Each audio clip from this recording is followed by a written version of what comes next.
శ్రీ గురుభ్యో నమః. శ్రీమాత్రే నమః.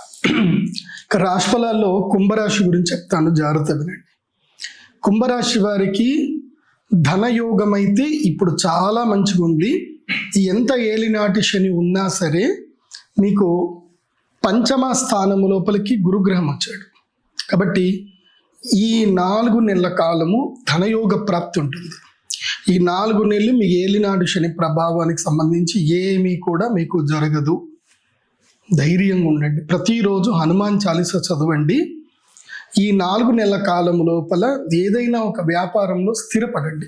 ఉద్యోగమా వ్యాపారమా ఏదైనా సరే స్థిరపడడానికి ప్రయత్నం చేయండి. హడావిడి చేయకూడదు, హంగామా పడకూడదు. పార్ట్నర్స్తో చాలా జాగ్రత్తగా ఉండాలి. ఎవరికి షూరిటీ సంతకాలు పెట్టకూడదు. దేంట్లో ఇరుక్కోకండి. నిజం చెప్పాలంటే దేంట్లో ఇరుక్కోవద్దు.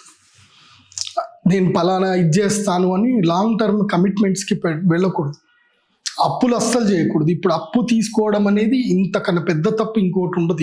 ఈ టైంలో ఉన్నంతలోనే ఏదైనా బిజినెస్ చేసుకోండి.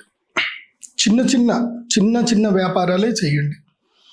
వ్యవసాయం చేయొచ్చు, లేదంటే ఏదైనా మ్యానుఫ్యాక్చరింగ్ ఏదైనా యూనిట్ పెట్టుకోవచ్చు, ఏదైనా కాంట్రాక్ట్స్ తీసుకోవచ్చు. ఇలా ఏదైనా చిన్న పనుల నుంచి మెరుగుపడే ప్రయత్నాలు చేసుకోండి. ఏలినాడి శని ప్రభావం మాత్రం కొంచెం ఉంటుంది. దానికి ఏంటంటే కృష్ణ స్ఫటికమాల ఉంటుంది. అది మెడలో వేసుకోండి. ప్రతిరోజు హనుమాన్ చాలీసా చదవండి. ఈ మిడ్ టర్మ్లో ఎప్పుడైనా ఒకసారి ఆ వెంకటేశ్వర స్వామి వారి దర్శనం చేసుకోండి. ప్రతి శనివారం వెళ్ళి వెంకటేశ్వర స్వామి దర్శనం చేసుకోండి, సరిపోతుంది. ఎలాంటి విపత్తులు లేవు. కుంభరాశి వారికి ఇది ధనయోగ ప్రాప్తి కాబట్టి అవకాశం ఏదొచ్చినా నో చెప్పకండి. మోమాటం లేకుండా పని చేయండి. నో చెప్పకండి. బాగుంటుంది. అక్టోబర్ 18 వరకు బాగుంటుంది.